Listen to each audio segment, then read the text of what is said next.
Coucou tout le monde! Aujourd'hui on est le 1er avril et c'est l'anniversaire de nos deux jumeaux préférés. Vous remarquerez d'ailleurs que J.K. Rowling n'a pas choisi cette date au hasard, l'esprit farceur des jumeaux est bien celui du 1er avril. Pour cette occasion, je vous propose de réaliser l'une de leurs créations, les pastilles de gerbes.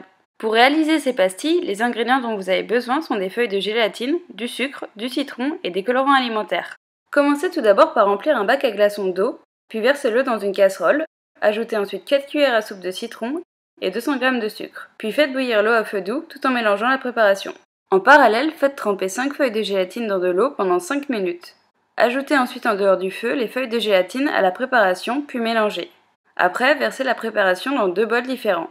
Pour réaliser la couleur verte, mettez environ 6 gouttes de colorant jaune et une seule goutte de colorant bleu. Et pour la couleur violette, mettez environ 4 gouttes de colorant bleu et 4 gouttes de colorant rouge. Si les couleurs ne vous conviennent pas, il vous suffit de réajuster en ajoutant d'autres gouttes de colorant. Ensuite, versez les deux préparations dans un bac à glaçons et mettez-le au frigo pendant environ 2 heures. Puis vérifiez que le bonbon est bien gélifié, si c'est le cas, sortez-le du frigo.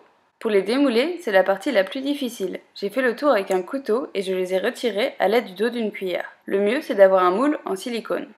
Ensuite, il vous suffit de couper les rectangles en deux puis de les retailler en triangles. Une fois que vous avez vos deux triangles de couleurs différentes, assemblez-les, ça va se coller tout seul car c'est de la gélatine. Et voilà, vous avez des pastilles de gerbes. Si vous le souhaitez, vous pouvez varier les goûts en ajoutant des arômes ou des sirops. C'est tout pour aujourd'hui, si vous avez des questions, n'hésitez pas, je vous dis à très bientôt!